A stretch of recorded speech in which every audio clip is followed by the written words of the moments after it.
Hello, very good morning to all of you. Myself Dr. Romila Karnawat. आज हम photochemistry में previous lecture के continuation में Lambert's law के आगे बियर्स लॉ पढ़ेंगे. बियर्स लॉ में be considered as an extension of Lambert's law. Beer's law को हम लैम्बर्ट्स के नियम का विस्तार भी मान सकते हैं. It was propose by Beer in 1852. इसे 1852 में बियर ने प्रपोज किया था, प्रतिपादित किया था. And is applicable to liquids, और ये द्रवों पर लागू होता है. According to this law, when a monochromatic light radiation is incident on a solution, then the decrease in intensity of light radiation is directly proportional to the concentration of solution along with the thickness of the medium. जब एक वर्णी प्रकाश विकिरण किसी विलयन के ऊपर आपतित होता है तो प्रकाश विकिरण की तीव्रता में कमी उस माध्यम की थिकनेस के साथ साथ विलयन की सांद्रता के भी समानुपाती होता है. इसे हम मैथमेटिकल फॉर्म में इस प्रकार से रिप्रेजेंट कर सकते हैं. Minus D I by D X is directly proportional to I into C. Minus D I by D X is directly proportional to I तक तो हमने लैम्बर्ट्स लॉ में देखा ही था. यहाँ पर हमने एक विलयन की सांद्रता का फैक्टर और ऐड कर दिया है बियर्स लॉ के अंदर. इसीलिए इसे सम्मिलित रूप से बियर्स लैम्बर्ट्स लॉ भी कहते हैं. Minus D I by D X is equal to epsilon I into C. Epsilon यहाँ पर एक प्रोपोर्शनलिटी कांस्टेंट है. इसे हम मोलर एब्जॉर्प्शन कोफिशिएंट भी कहते हैं, मोलर अवशोषण गुणांक भी कहते हैं. The value of molar absorption coefficient depends on the wavelength of light radiation and absorbing medium. जो मोलर अवशोषण गुणांक है उसका मान प्रकाश विकिरण की तरंगदैर्घ्य और अवशोषक माध्यम पर निर्भर करता है. इक्वेशन 11 को हम अगर रीअरेंज करते हैं तो इस फॉर्म में हम ले सकते हैं. Minus D I by I is equal to epsilon C into X.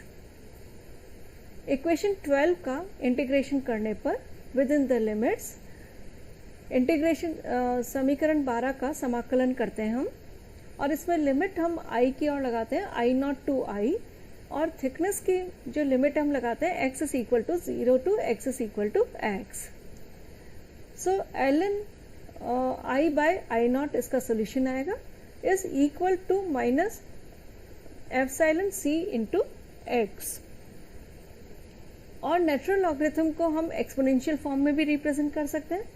So equation number 14 को हम एक्सपोनेंशियल फॉर्म में इस प्रकार से लिख सकते हैं. I by I naught is equal to E to the power minus epsilon into C into X, और I is equal to I naught E to the power minus epsilon C into x.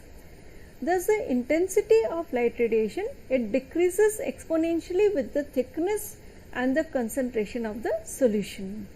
इस प्रकार प्रकाश विकिरण की तीव्रता माध्यम की thickness, मोटाई तथा विलयन की सांद्रता के साथ साथ एक्सपोनेंशियल फॉर्म में डिक्रीज होती है.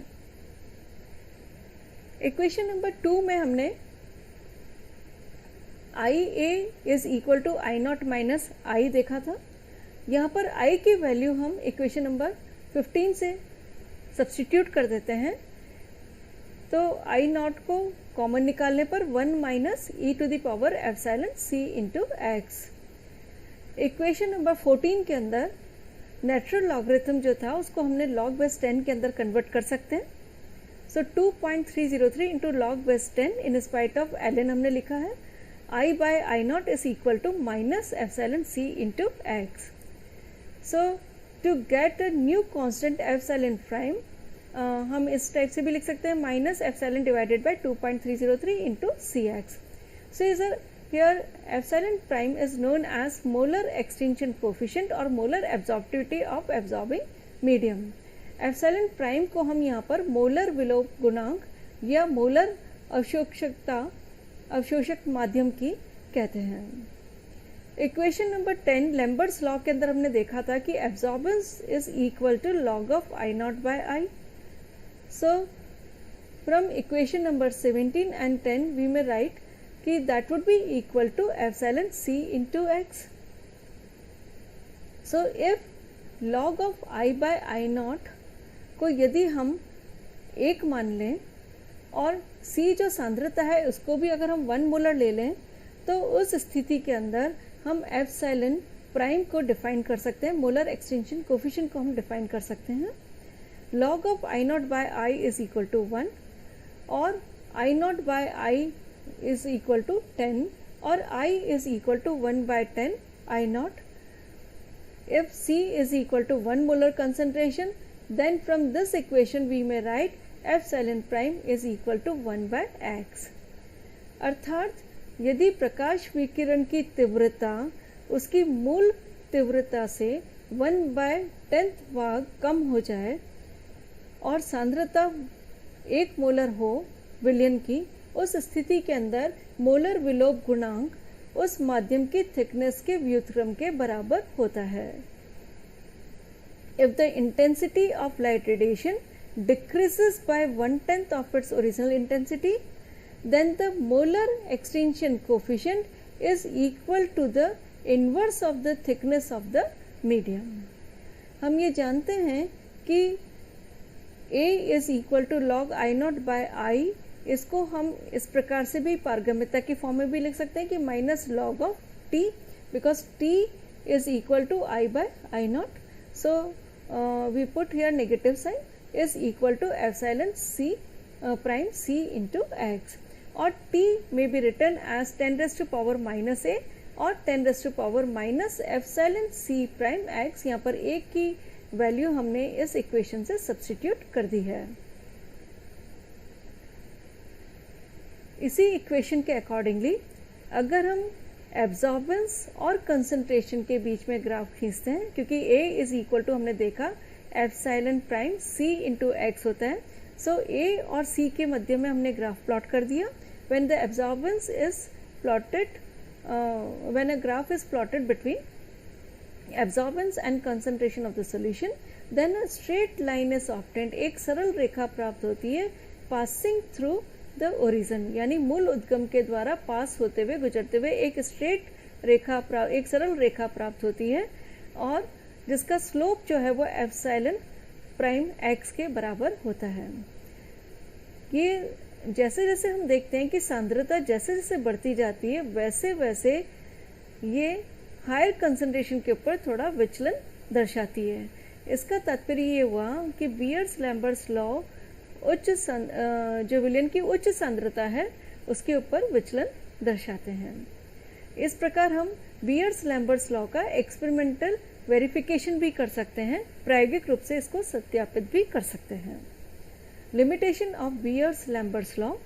बियर-लैम्बर्ट्स लॉ की सीमाएं।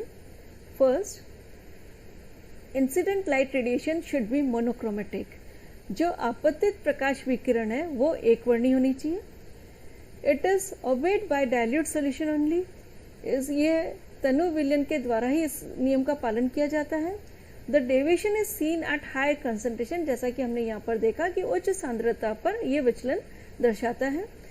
तनु विलयन के लिए ये एक सरल रेखा दर्शाता है, लेकिन उच्च सांद्रता के ऊपर इसमें डेविएशंस देखे जा सकते हैं, क्योंकि जो एब्जॉर्प्शन ऑफ लाइट रेडिएशन है it is influenced due to interionic interaction, क्योंकि जो एब्जॉर्प्शन है प्रकाश विकिरण का जो अवशोषण है वो अंतरायनिक अंतःक्रिया के कारण प्रभावित हो जाता है।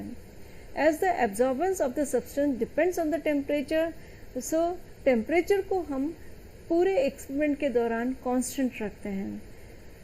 And if it exhibits bathochromic shift on absorption band due to increase in temperature, जैसे जैसे ताप में वृद्धि होती है तो ये पैथोक्रोमिक शिफ्ट को दर्शाता है।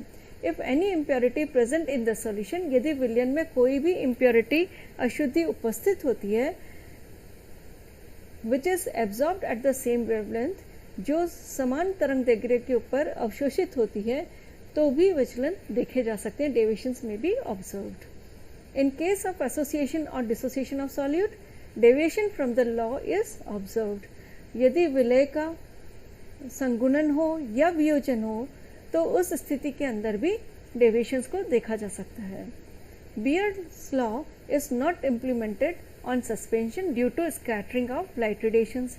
जैसा कि हम सभी जानते हैं कि सस्पेंशन पर जब भी लाइट रेडिएशन इंसिडेंट होती है तो वो लाइट रेडिएशन स्कैटर हो जाती है, प्रकीर्णन हो जाता है।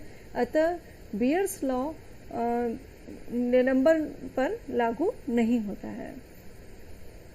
The substance in the gaseous state follows Beer's law but not Lambert's law. अगर पदार्थ गैसीय अवस्था में है तो उस स्थिति में ये बियर्स लॉ का तो पालन करता है किंतु लैम्बर्ट्स लॉ का पालन नहीं करता है। इस प्रकार हमने देखा कि बियर्स लैम्बर्ट्स लॉ क्या हैं, उनके हमने डेरिवेशंस देखे, उनका हमने एक्सपेरिमेंटल वेरिफिकेशन देखा, उनकी हमने लिमिटेशंस देखी।